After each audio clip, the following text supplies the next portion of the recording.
Assalamualaikum warahmatullahi wabarakatuh. Hai teman-teman, di sini kami dari kelompok B akan menyampaikan materi bab 3, yaitu menghindari perkelahian antar pelajar, minuman keras, dan narkoba. Anggota kelompok kami ada Renda Hana Rastika dari nomor absen 1, Ria Rinti Kusesa dari nomor absen 3, Ririn Noviani dari nomor absen 6, Isma Noviana dari nomor absen 7, Rizky Saputri dari nomor absen 8, Sahira Fazila Afrin dari nomor absen 14, Selim Oktaviana Eka Praptiwi dari nomor absen 15, Syahratul Kamilia dari nomor absen 20, Zahra Novita Ifutania dari nomor absen 32, dan Jessica Dwi Aulia Cahyani dari nomor absen 35. Selamat menonton teman-teman. A. Menghindari perkelahian antar pelajar. 1. Belajar Islam. Islam adalah agama rahmatan lil alamin. Artinya, Islam merupakan agama yang penuh dengan kasih sayang. Ajaran Islam membawa kedamaian dan ketentraman. Belajar Islam harus menjalankan tata aturan yang Islam ajarkan, seperti mengutamakan kebersamaan, ukhuwah Islamiyah, memandang antar pelajar adalah saudara, saling menghormati, dan mempertahankan kedamaian bersama-sama. Yang kedua, definisi perkelahian dan tawuran antar pelajar. Tawuran pelajar merupakan suatu perkelahian atau tindak kekerasan yang dilakukan oleh sekelompok pelajar. Dampak dari adanya tawuran pelajar adalah adanya orang yang luka, cedera, bahkan wafat, serta rusaknya sarana dan fasilitas umum. Kenakalan remaja termasuk perkelahian pelajar dapat dibagi menjadi dua jenis sebagai berikut. A. Delekuensi situasional, yakni perkelahian terjadi karena adanya kebutuhan untuk memecahkan masalah secara cepat. B. Delekuensi sistematik, yakni perkelahian para pelajar yang berada dalam suatu organisasi tertentu ataupun geng, termasuk berkelahi, melukai, mencuri, dan tindak pidana yang lain. Yang ketiga, penanganan pelajar yang menyimpang. Ada beberapa penanganan pelajar yang dapat menyinggung, antara lain A. Kepercayaan, B. Kemampuan mengerti dan menghayati perasaan pelajar atau remaja, C. Hubungan yang harmonis dalam keluarga, D. Kejujuran. B. Menghindari minuman keras. Pengertian khamar.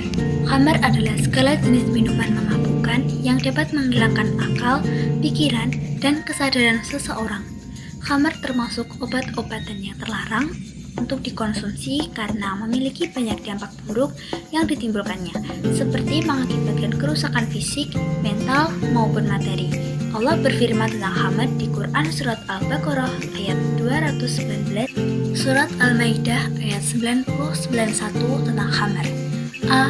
Surat Al-Maidah ayat 90-91 dan terjemahannya. B. Kandungan Surat Al-Maidah ayat 90-91. Surat Al-Maidah ayat 90-91 menjelaskan tentang larangan minum minuman keras secara bertahap.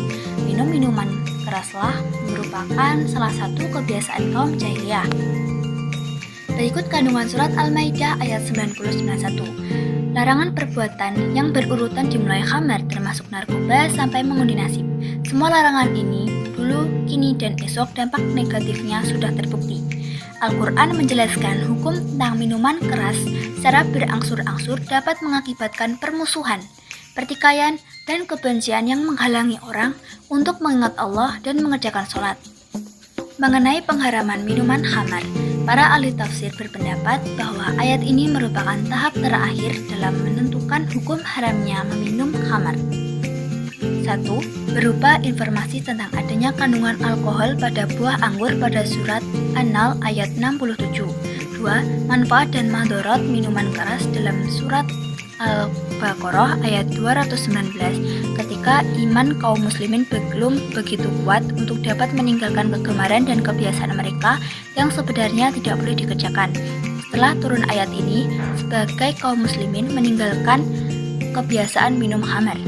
3. Larangan melaksanakan salat ketika mabuk dalam surat An-Nisa ayat 43. Ayat ini melarang mereka melakukan sholat dalam keadaan mabuk. 4. Penetapan keharaman khamar.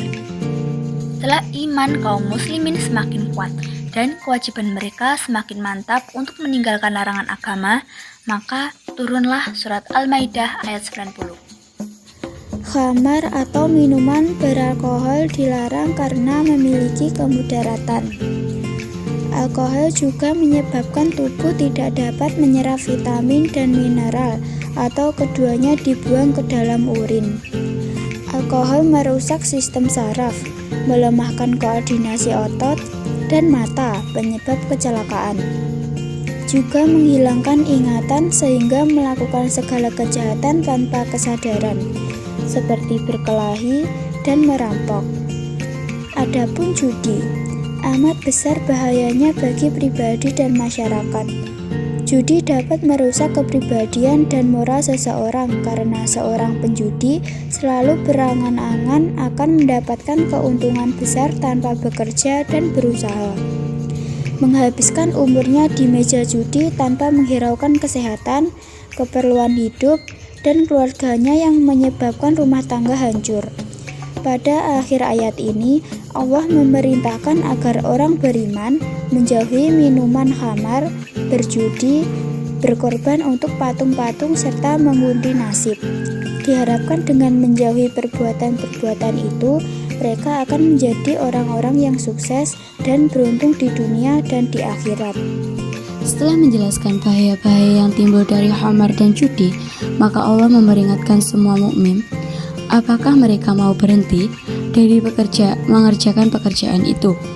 Dalam kitab hadis Musnad Ahmad, Sunan Abu Daud, dan At-Tirmizi disebutkan suatu riwayat bahwa Umar bin Khattab pernah berdoa kepada Allah, "Ya Allah, berikanlah kami penjelasan yang memuaskan mengenai khamar."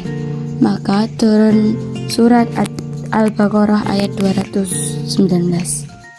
C. Menghindari narkoba. 1. Narkoba ditinjau dari ajaran Islam. Secara khusus, hukum mengonsumsi narkoba tidak dijelaskan di dalam Al-Quran dan hadis.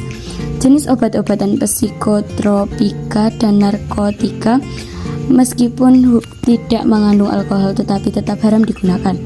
Khamar menurut istilah Al-Quran disebut rijs, perilaku yang sangat buruk, jijik, kotor, bahkan najis. Dari Ibnu Umar, dia berkata, Rasulullah SAW bersabda, "Setiap yang memabukkan adalah khamar, dan setiap yang memabukkan adalah haram." Hadis riwayat Abu Daud. 2. Hukum di Indonesia tentang narkoba. Narkoba merupakan singkatan dari narkotika, psikotropika, obat-obatan terlarang, dan zat adiktif. Berikut hal-hal terkait narkoba dalam hukum di Indonesia. A. Narkotika adalah zat atau obat yang berasal dari tanaman atau bukan tanaman, baik sintetis maupun semi-sintetis, yang menyebabkan penurunan atau perubahan kesadaran, sebagaimana terlampir dalam Undang-Undang Nomor 35 Tahun 2009 tentang narkotika. B. Psikotropika adalah zat atau obat, baik alamiah maupun sintetis, bukan narkotika, yang berkhasiat psikoaktif melalui pengaruh selektif pada susunan saraf pusat. Undang-Undang Nomor 5 Tahun 1997 tentang psikotropika. C. Zat adiktif adalah obat serta bahan-bahan aktif yang apabila dikonsumsi oleh organisme hidup, maka dapat menyebabkan kerja biologi serta menimbulkan ketergantungan atau adiksi yang sulit dihentikan dan berefek ingin menggunakannya secara terus-menerus. 3. Penyalahgunaan narkoba. Penyalahgunaan narkoba meliputi beberapa taraf, yaitu coba-coba, hiburan, penggunaan secara teratur, sampai taraf ketergantungan. Cukup sekian materi yang dapat kami sampaikan. Bila ada kurang lebihnya kami mohon maaf. Wassalamualaikum warahmatullahi wabarakatuh.